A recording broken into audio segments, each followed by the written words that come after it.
vuelva a unir con otra cadena, tiende a deshacerse. Entonces, si la ciencia nos dice que es imposible de que la vida surja por unión y unión de elementos más complejos cada vez, nos dice que es imposible, es anticientífico y es acientífico creer que la vida surgió de forma natural. ¿Qué nos dice eso? Que la vida tuvo que surgir de una forma que no es natural, que está más allá de este mundo, y nosotros la conocemos como Dios. Entonces, a la luz de la ciencia moderna y a la luz de estos tres hechos, ¿es racional creer en Dios? Sí, es racional, porque tenemos tres hechos científicos a la luz de la ciencia que nos dicen la verdad y claman por una explicación más allá de este mundo natural. Entonces, nuestro primer punto ha quedado demostrado como válido y como racional. El cristianismo sí es racional cuando afirma que Dios existe y cuando alguien afirma creer en Dios, porque hay hechos científicos indudables, incuestionables, que apuntan a Dios. Nuestro segundo punto, ¿cómo queda parado? Me refiero a la resurrección de Cristo. En verdad, la ciencia moderna nos puede ayudar a creer que una persona murió y resucitó. Bueno, eso es lo que vamos a ver ahora. Pero antes quiero considerar dos elementos. Primero, el método que nosotros usamos para probar verdades históricas no es el método científico en sí que yo les mencioné. ¿Por qué? Porque los hechos históricos están en el pasado, no son directamente observables. Usted no puede reproducir, que es otra característica del método científico que ya mencioné. Usted no puede reproducir, por ejemplo, el trabucazo. No puede reproducirlo. Y en ciencia, lo que usted no puede reproducir, no se puede probar. Entonces, hay que usar otro método, que no es anticuado, que sigue siendo moderno, que es el método histórico, que tiene su propia metodología. Existe el método científico puramente dicho, existe el método histórico. Los que son ingenieros saben que existe el método ingenieril, que consta de 7 pasos. Es decir, cada área tiene su método bajo la luz de la ciencia moderna. Entonces, yo quiero considerar dos cosas a la luz del método histórico. Lo primero es, ¿se puede conocer el pasado? O sea, nosotros podemos estar seguros que una investigación histórica nos está arrojando lo que en verdad ocurrió en un momento pasado. W.J. van der Dusen, un historiador, dice: el trabajo real del historiador es la reconstrucción en el pensamiento de un evento histórico. La del geólogo es la reconstrucción en el pensamiento de una época geológica particular en un lugar particular. Así como el historiador, el geólogo usa lo que se conoce como ciencias históricas, porque reconstruye el pasado a partir de ciertas evidencias. El pasado no es directamente observable, pero dado ciertos hechos puede reconstruirlo. Y si el geólogo puede hacer afirmaciones en geología y decir que en tal época existió tal, el historiador también puede hacerlo, según Van der Dusen.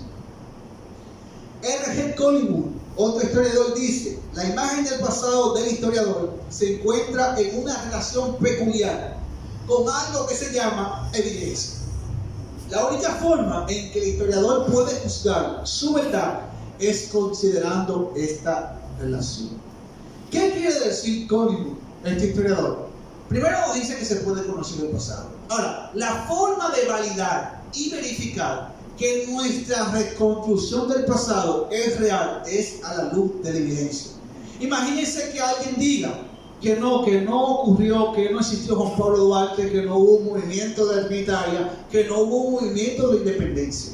Esa hipótesis, a la hora de ser evaluada a la luz de la evidencia para saber si es verdad, se cae por tierra, porque tenemos evidencia en textos y testimonios presenciales primarios de personas que sí estuvieron ahí en la Trinitaria o recibieron información de la Trinitaria o son descendientes de miembros fundadores y participantes de la Trinitaria. El testimonio histórico es la evidencia en este caso y descarta la hipótesis de que no hubo un movimiento independentista y que, por ejemplo, nuestra independencia se debe a alienígenas. Para poner un ejemplo. Entonces, esta es la forma en la que Collingwood dice que nosotros podemos estar seguros si algo en el pasado en verdad pasó. Su relación con la evidencia que tenemos. Entonces, sí podemos conocer y asegurar que nuestra reconstrucción del pasado, dada la evidencia, si hay una buena relación, si se corresponde, es válida. Ahora, una segunda consideración que no pertenece tanto a la historia, pero sí a la filosofía de la historia, es si los milagros son posibles. Nosotros como cristianos, cuando leemos la Biblia, vemos que la Biblia abunda en milagros. Es un libro lleno de milagros. La propia producción de la Biblia es un milagro. La propia conservación de la Biblia, a la luz de las persecuciones que sufrieron muchos traductores, es un milagro. Entonces, ¿los milagros son posibles o son solo cosas que nosotros como ignorantes creemos? No. Y eso es lo que vamos a ver. David Hume elaboró lo que es el único argumento que existe para decir que los milagros no son posibles. No existe ni que evidencia científica que pruebe que los milagros son posibles. Eso es falso. Porque, como le dije, la ciencia, al tener limitaciones, no puede ir más allá de lo natural para ver si Dios existe. Entonces, científicamente no hay forma de demostrar que un milagro no existe o que no existen los milagros. El único argumento, la única razón en la que muchos se han manejado a través de la historia, incluyendo críticos del cristianismo, personas que han estudiado estudios doctorales en el Nuevo Testamento, en crítica textual y muchas ramas, para desacreditar los milagros desde una posición naturalista. Estas personas se basan en el argumento de David Hume. Nunca lo explican. Incluso, uno de ellos muy famoso, llamado Ken Luderman, dice que los milagros son imposibles, y eso hay que aceptarlo porque la historia crítica no permite los milagros. Pero la pregunta mía es, ¿la creencia de Luderman, basado en David Hume, es racional? Eso es lo que vamos a ver.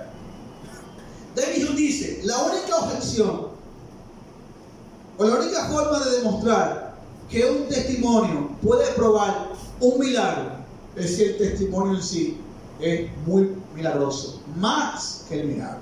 O sea, él ha dicho en pocas palabras que no hay forma de probar un milagro. Que si alguien viene y te dice, vamos a suponer todos ustedes ven, por ejemplo, que alguien resucita de entre los muertos, David Hume está diciendo que no les puedo creer a ninguno de ustedes. Que para creerle, su testimonio tiene que ser aún mayor que el milagro mismo. En pocas palabras, no se puede creer milagros. Y el argumento que él da, el único argumento que él da y él ofrece, es un argumento que ni siquiera es histórico, es filosófico. David Hume no postuló su argumento haciendo una investigación histórica. Él postuló su argumento sentado en su casa, pensando si los milagros eran posibles. Claro que ciertas obras en la época influyeron, como la creencia del mundo es máquina de Newton, que decía que las leyes naturales gobiernan el mundo y no pueden ser violadas. Entonces David Hume, en base a esas cosas, postuló su famoso argumento. Pero el argumento de David Hume, aparte de ser exagerado, aparte de ser muy cerrado, es una falacia en lógica, que es la área de la filosofía que se encarga de analizar qué tan buenos son los argumentos. Dice que un argumento que comete una falacia, es decir, un error técnico, no es un buen argumento. Y el argumento de David Hume comete una falacia que se conoce como petición de principio. ¿Qué quiere decir eso? Que David Hume argumenta, primero, de que no existen los milagros y de que cualquier información acerca de milagros tiene que ser tomada como falsa. Por lo tanto, concluye, los milagros no son posibles. ¿Dónde está la falacia lógica? ¿Dónde está el error? Está en la primera premisa. ¿Cómo sabe David Hume que no existen los milagros? Él nunca lo escribió. En ningún escrito de él nunca dijo que no existen los milagros. Él asumió obras en la época como el mundo ex máquina de Newton, de que las leyes son inviolables. Él nunca demostró eso. Y lamentablemente, desde el siglo XVII, siglo XVIII hasta la actualidad, muchas personas han dado esto como bueno y válido y se atreven a decir que esto es ciencia. Esto no es ciencia, es filosofía, y una bastante mala. A tal punto que el filósofo de la ciencia agnóstico, nada que ver con el cristianismo, él es filósofo en Oxford, John Ehrman, dice acerca del argumento de Hume en contra de los milagros que es un fracaso despreciable. Eso no lo dice un cristiano, lo dice una persona que no tiene nada que ver con el cristianismo, pero que está comprometido con su área académica.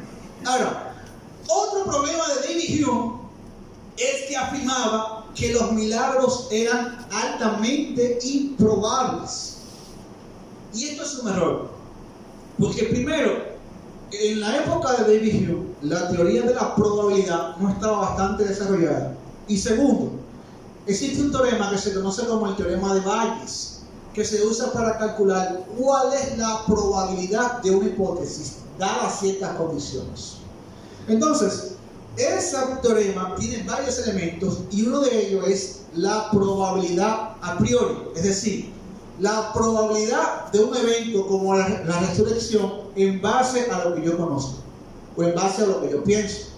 También está la probabilidad condicional, es decir, la probabilidad que hay de un evento como la resurrección en base a las condiciones, y está la probabilidad posteriori y la probabilidad total.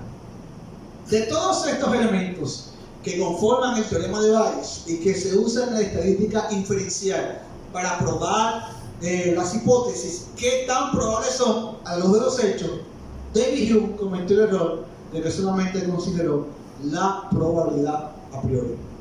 De todos los elementos que hay, solamente consideró uno y argumentó que la probabilidad es cero. Pero si él no considera los demás elementos, ¿cómo sabe que la probabilidad de que un hecho como la resurrección se dé sea cero? No hay forma. Entonces, David Hume no solamente comete una falacia lógica en su argumento, sino que comete un error estadístico, el de probabilidad, con el teorema de Bayes. Entonces, dicho todo esto, podemos ver que con el método histórico podemos reconstruir lo que pasó, lo que aconteció, podemos saber si aconteció, si es verdad o no. Y también queda refutado que los milagros, como quería Hume, no eran posibles. Los milagros son posibles solamente si tenemos evidencia de que ocurrió algo más allá de lo natural. Entonces no tenemos impedimento en esa parte. Vamos a pasar a analizar los hechos acerca de la resurrección de Jesús. Y vamos a jugar el papel de historiador ahora. Usted conmigo me va a ayudar a jugar el papel de historiador. Vamos a hacer los métodos que usan los historiadores. Vamos a analizar la evidencia y vamos a ver qué podemos concluir de si es racional creer que Jesús resucitó a la luz de la evidencia. Analicemos los hechos. ¿Cómo sabemos que ciertos elementos que envuelven la resurrección de Jesús son hechos? John P. Mayer, en Un judío marginal, volumen 1, página 164, dice: dada la índole de la historia antigua en general y de los evangelios en particular, los criterios de historicidad producirán normalmente juicios con un grado de certeza más o menos elevado. Raramente se podrá alcanzar la certeza absoluta.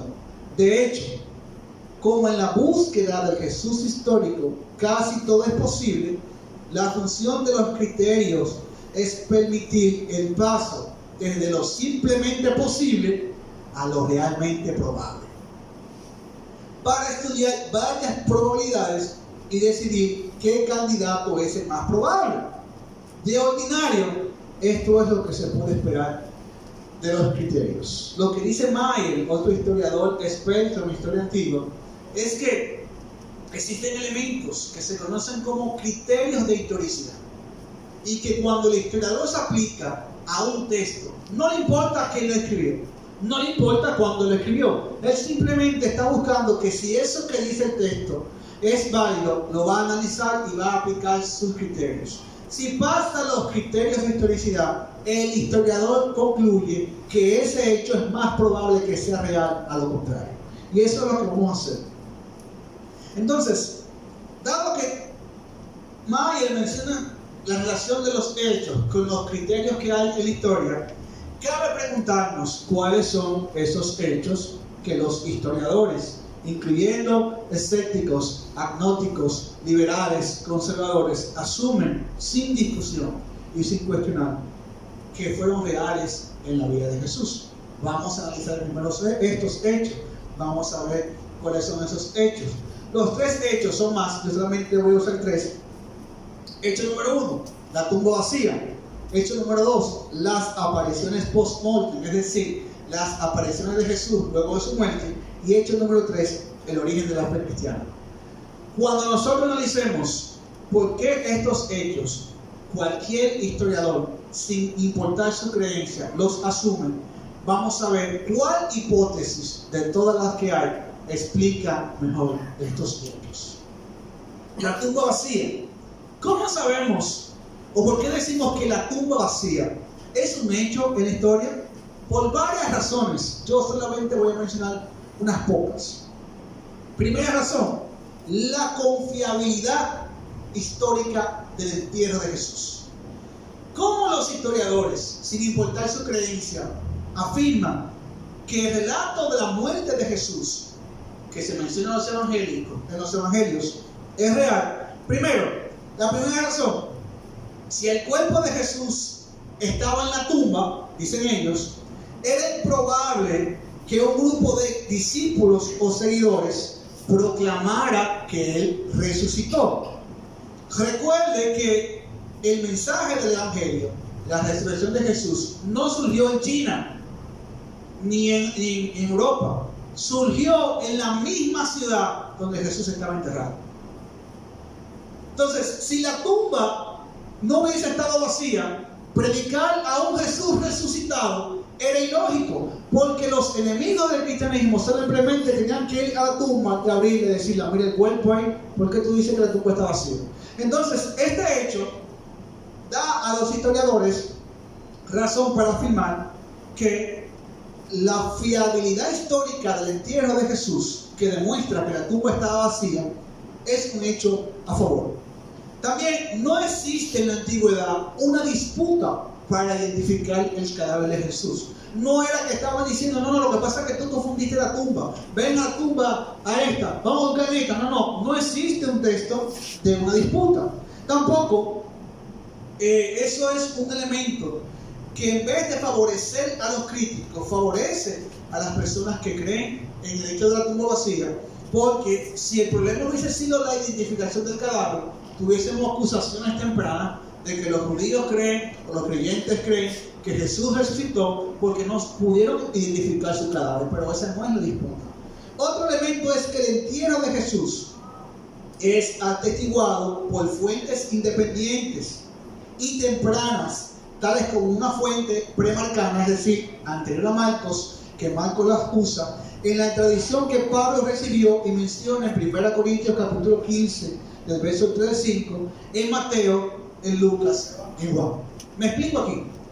Los historiadores les gusta o se sienten cómodos cuando un personaje del pasado o un evento del pasado es contado por más de una fuente. Si hay una fuente no hay problema, hay más criterio. Pero si hay varias fuentes, ¿qué le dice eso a él? Que es más probable que ese hecho sea real, porque varias fuentes lo mencionan. Entonces, Marcos usa una tradición anterior a él para hablar del entierro. Pablo, en 1 Corintios, recibe lo que Pablo recita como: yo mismo recibí y os transmití que Jesús fue sepultado, que resucitó el tercer día. Pablo no está diciendo algo de su invento. El erudito del Nuevo Testamento judío Joachim Jeremías, él dijo que estos versos son es una tradición temprana de la iglesia. Es una especie de enseñanza rabínica que estaba para memorizar. Era un credo. Y Pablo está recitando un credo que es anterior a él, que él tuvo que haber aprendido en algún lugar y que tuvo que haber aprendido cuando estuvo en Jerusalén. Entonces, Pablo dice este credo, y se sabe que es un credo por varios elementos. Primero, Pablo usa una expresión y dice: y que resucitó, y que fue enterrado, y que apareció. Esto se conoce como la triple oti o kaioti, que es una forma de decir las cosas para memorizarlas. Es una enseñanza, es un credo. Además, que el nombre de Pedro no aparece en griego, no aparece Simón, aparece Cefas. Es decir, está citando un credo en arameo, lo recibió de alguien. Y además que las palabras recibir literalmente son palabras técnicas que usan los rabinos para decir que recibieron una enseñanza. O sea que Pablo está hablando de una tradición que es anterior a él, que cuenta que Jesús fue sepultado. Asimismo, Mateo, Lucas y Juan son fuentes independientes de un mismo hecho. Entonces, el entierro de Jesús es un hecho muy atestiguado que confirma la tumba vacía. Otro elemento es que es improbable que una historia que haya sido inventada, o sea, vamos a suponer que los discípulos inventaron el entierro de Jesús. Es improbable que en un invento los judíos incluyeran a un miembro del Sanedrín como José de Arimatea. José de Arimatea era un miembro del Sanedrín que pidió el cuerpo de Jesús para enterrarlo. Si la historia es un invento, ¿por qué incluir a un miembro de ese cuerpo llamado Sanedrín que fueron los que condenaron a Jesús? Raymond A. Brown, otro erudito del Nuevo Testamento, dice que esto es inexplicable. No hay forma de asumir de que los cristianos inventarían una historia como esta. Entonces, estos elementos hacen concluir a los historiadores que el entierro de Jesús fue un hecho verídico. Otro elemento son las fuentes tempranas e independientes. Mateo 28:15 menciona la historia del soborno, que no la menciona Marcos ni Lucas. También Marcos usa frases que son antes del cristianismo o que no pudieron surgir en el cristianismo si fue un invento. ¿Por qué? Porque cada vez que hablaban de la resurrección de Jesús, la frase cristiana era decir al tercer día. Esa era la forma cristiana. Ahora, si la resurrección fue un invento o la tumba vacía fue un invento, hubiesen usado al tercer día e encontraron la tumba vacía, pero no usaron esa frase. En Marcos usa el primer día de la semana, que no es una frase cristiana. Entonces, también vemos que en la historia de Marcos, que es la historia más temprana del entierro, no hay embellecimiento.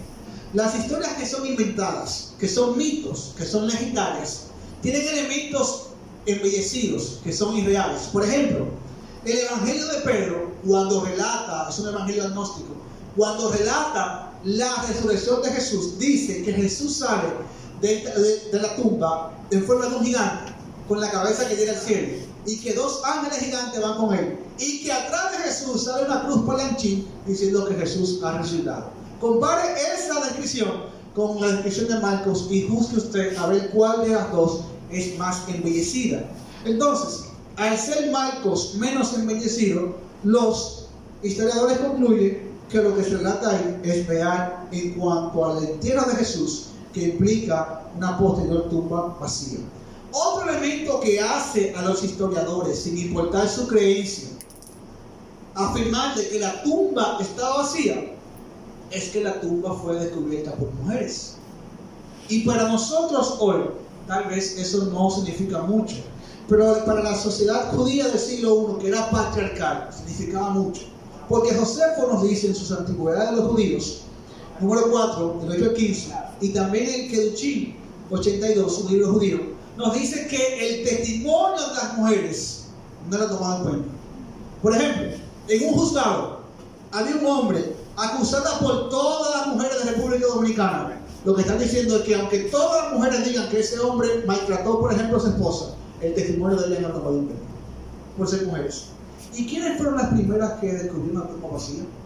Fueron mujeres. Entonces, los historiadores dicen, ok, espérate, si la historia de la tumba vacía hubiese sido un invento, ¿por qué incluir mujeres cuyo testimonio no se toma en cuenta? La razón, aplicando el criterio histórico de la vergüenza, es que las mujeres descubrieron la tumba y esta historia se conserva porque en verdad ocurrió así. Otro hecho que confirma de que la tumba de Jesús estaba vacía, y este para mí es de lo más importante, más que las mujeres, es que la polémica judía, o sea, los que estaban en contra del cristianismo, más temprana, fue la tumba vacía. ¿Cuál fue la acusación de los judíos? La primera acusación: los discípulos robaron el cuerpo. ¿Qué implica eso? Que la tumba estaba vacía. O sea, los mismos enemigos del cristianismo están afirmando con eso que la tumba realmente estaba vacía. D.H. Van Dalen dice: es extremadamente difícil oponerse a la tumba vacía por motivos históricos. Un historiador dice que no hay forma histórica en que usted diga que la tumba no estaba vacía. Aquellos que lo niegan lo hacen sobre la base de suposiciones teológicas o filosóficas, pero no históricas. Y aquí estamos hablando de historia. Ahora, tenemos el hecho de que la tumba estaba vacía. Pero no conforme con eso, muchas personas han elaborado hipótesis para explicar por qué la tumba de Jesús estaba vacía el primer día de la semana. Una forma en la historia, o la forma en la que se usa para evaluar las hipótesis históricas, es expuesta por C. Beham McCullough, que él dice que para explicar las hipótesis y evaluar cuál es más real que otra, recuérdense que hablamos hipótesis históricas, no en el método científico empírico, hipótesis históricas. La forma real para evaluarla consta de 7 pasos. Si una hipótesis pasa estos 7 pasos, históricamente estoy obligado a concluir por la ciencia moderna lo que lleva a concluir la hipótesis. Esos pasos son: la hipótesis debe implicar descripciones presentes y observables, es decir, lo que trata de explicar la hipótesis debe ser observable y estar presente. Tiene que tener un mayor alcance explicativo que sus rivales. Tiene que tener un mayor poder explicativo que sus rivales. Más plausible que sus rivales, menos ad hoc que sus rivales. ¿Qué quiere decir ad hoc? Es decir, que tú tienes que inventarte menos suposiciones nuevas para explicar hechos que no cuadran. Debe ser confirmada por menos creencias aceptadas que sus rivales. Y por último, debe exceder a sus rivales en los pasos de 2 al 6. Son 7 pasos, de 1 al 6, y el 7 debe exceder a sus rivales en esto. Yo, como quiera, voy a explicar cada punto en la medida que vamos a evaluar ahora unas hipótesis contrarias que tratan de explicar la tumba vacía. La primera hipótesis, que yo creo que es la más popular y la que me gustaría detallar más, es la hipótesis de la conspiración. ¿Qué quiere decir esta hipótesis histórica? Quiere decir que la tumba está vacía simplemente porque los discípulos mintieron en todo lo que vieron. Ellos planearon una conspiración en secreto para engañar a todos y decir que la tumba, y escribir que la tumba estaba vacía. Ahora, esta hipótesis es racional, concuerda con la evidencia, es lo que vamos a ver ahora usando los 7 pasos de McCullough. El primer paso de que la hipótesis explica descripciones presentes y observables pasa la prueba. ¿Por qué? Porque la hipótesis dice que la tumba estaba vacía porque los discípulos inventaron. Por lo menos pasa ese primer punto. Ahora, ¿la hipótesis tiene mayor alcance explicativo? También. Esta hipótesis de que la tumba vacía fue un invento pasa la prueba, porque explica todos esos hechos en base a que fue un invento. ¿Okay? Ahora, el tercer elemento tiene mayor poder explicativo. Aquí no pasa la prueba. ¿Por qué? Si los discípulos robaron el cuerpo de Jesús, ¿por qué inventar mujeres o historias de mujeres que descubren la tumba? ¿Por qué no hombres? Porque sus personas que son antagónicas, las personas que eran antagónicas al cristianismo, iban a decir: yo no puedo creer en lo que tú me dices porque el testimonio de la mujer no cuenta. Eso es uno. Y segundo, ¿por qué el relato de la tumba vacía no incluye elementos teológicos? Por ejemplo, como usted ha leído en los evangelios cuando dice, para que se cumpliese lo que dicen las escrituras. ¿Por qué el relato de la tumba vacía no incluye esos elementos? Que son más probables incluirlos en una invención para respaldar una mentira. Es más, ¿por qué no hay textos en los evangelios que digan que Jesús se le apareció a sus enemigos como Caifás? Porque Jesús dijo que de ahora en adelante iban a ver al Hijo del Hombre descender sobre la nube. ¿Por qué no se explica eso? ¿Por qué? Porque si esto hubiese sido mentira, como lo es, la forma de saberlo hubiese sido preguntarle a Caifás: ¿Jesús te apareció? ¿Tú viste a Jesús? Y ellos van a decir que no. Entonces, esta hipótesis no tiene poder explicativo. Ahora, ¿es más plausible que sus rivales? Tampoco pasa la prueba, pues es menos plausible a la luz de que ninguna expectativa mesiánica en el siglo I incluía un Mesías muerto que resucitaba. Las expectativas de un Mesías era un rey que iba a establecer su reinado y que iba a ser eterno. Los inventos no surgen de cosas nuevas. La creencia ahora proclamada por los discípulos era ajena a los judíos. No se incluía que alguien iba a resucitar para gloria antes de la resurrección final. que era el final de la era. Entonces, por eso la hipótesis es menos plausible. Ahora, es menos, esta hipótesis trata de justificar elementos con menos nuevas explicaciones. Es decir, yo tengo que dar nuevas ideas para justificar cosas que no cuadran.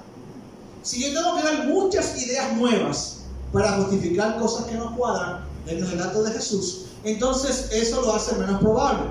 Y en este caso, la hipótesis tampoco pasa la prueba. ¿Por qué?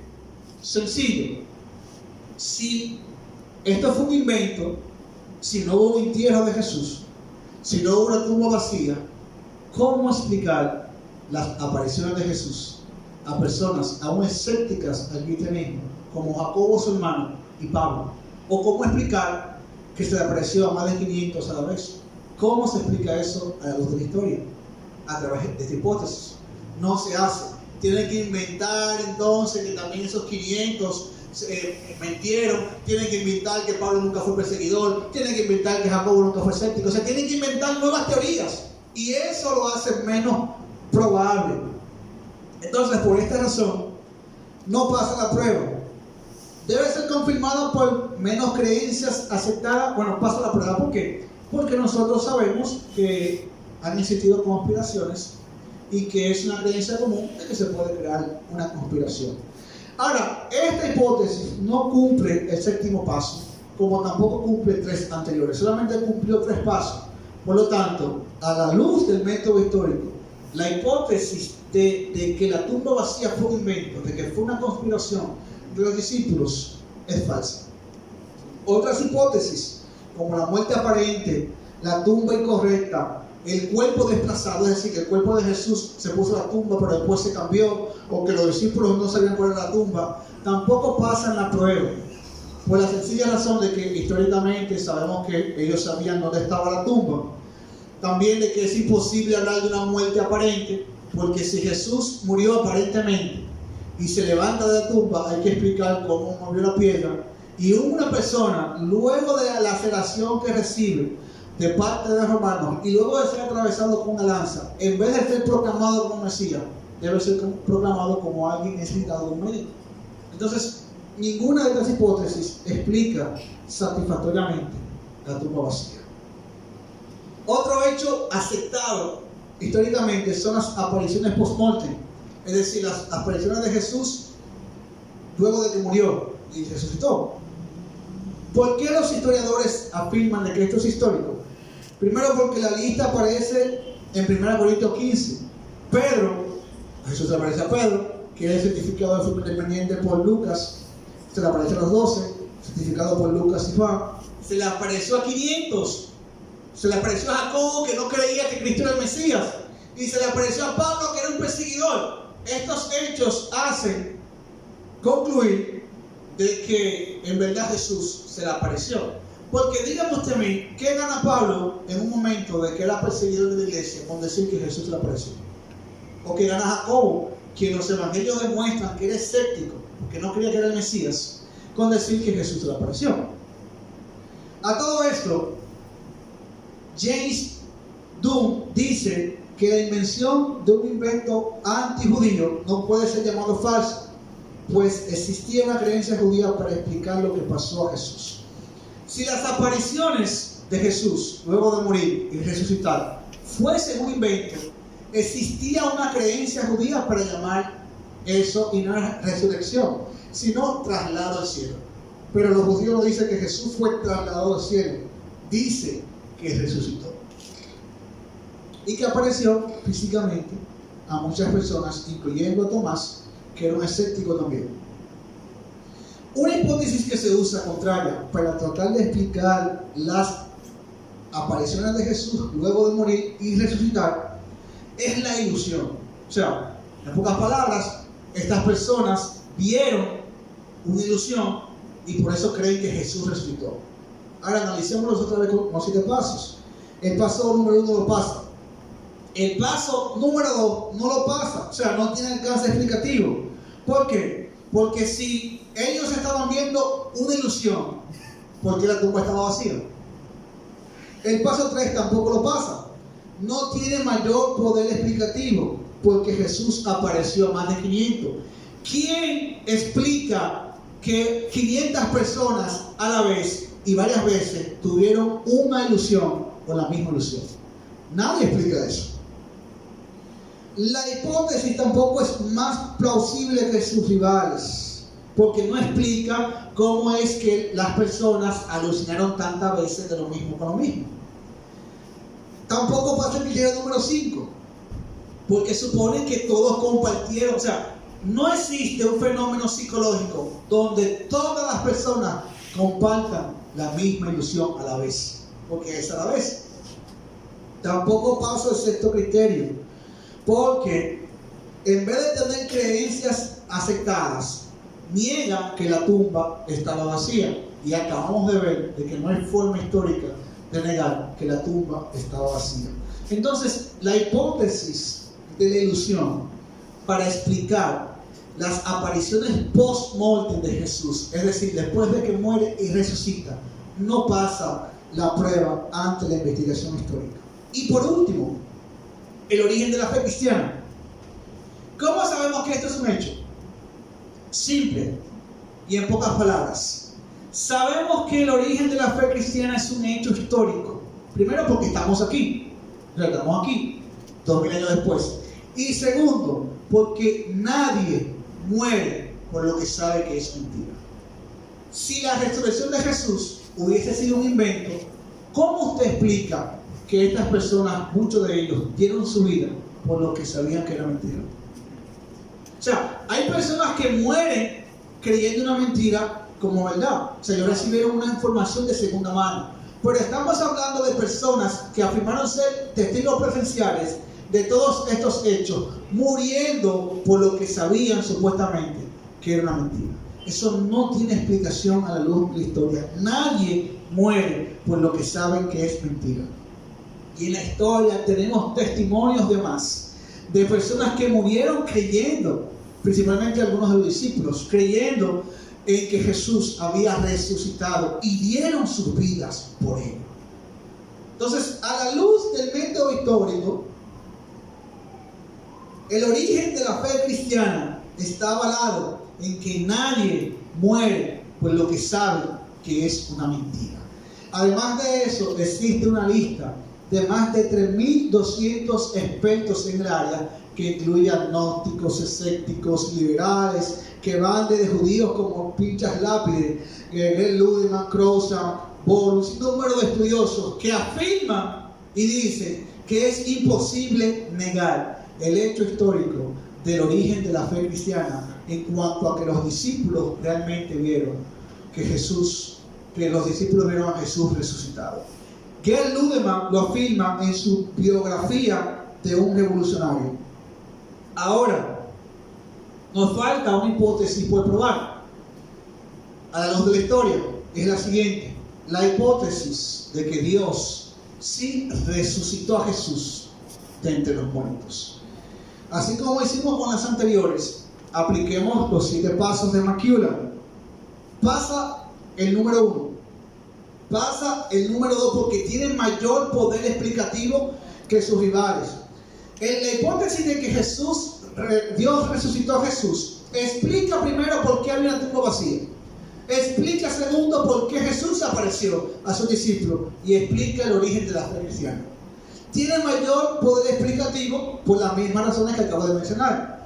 Es más plausible que sus rivales, porque en el contexto religioso, la resurrección implica de que Dios vindicó a Jesús en todo lo que dijo. No usa explicaciones extras, salvo una, si se puede considerar, y es la existencia de Dios. Y acabamos de demostrar que a través de la ciencia podemos demostrar que Dios existe. Y lo otro es que es confirmada por creencias aceptadas. Como sabemos que los milagros son posibles porque refutamos el argumento de división, entonces no hay problemas. Y por último, todo esto demuestra que la resurrección de Jesús fue un hecho. Al final, podemos decir, como panel, la resurrección de Jesús adquiere un significado tan decisivo, no simplemente porque alguien ha resucitado entre los muertos, sino porque ese Jesús de Nazaret, cuya ejecución fue instigada por los judíos, porque había blasfemado contra Dios. Eso significa claramente que Dios, a quien supuestamente había blasfemado, se ha comprometido con él. La resurrección solo puede entenderse como la vindicación divina del hombre, a quien los judíos rechazaron por blasfemo.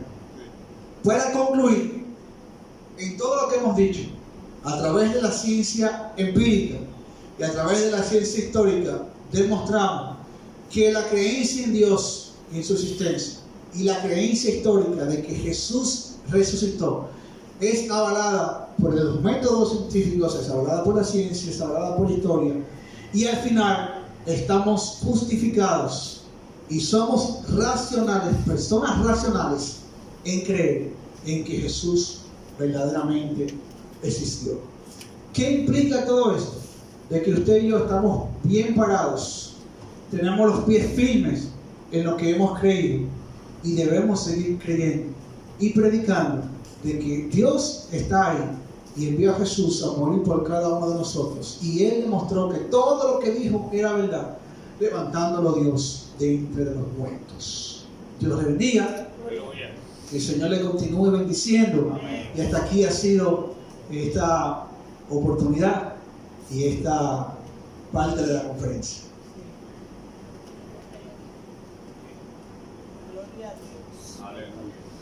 Gloria a Dios. Que el Señor le bendiga más. Amén. Que el Señor le bendiga más. Amén. Estamos contentos por esta participación, excelente y magistral participación de nuestro hermano Carlos Rodríguez, y que nos bendice con estas tremendas explicaciones desde el aspecto científico, histórico y demás. Amén.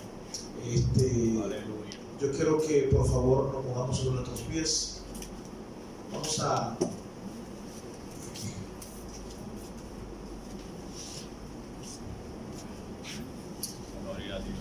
ya casi por terminado este tiempo de esta conferencia.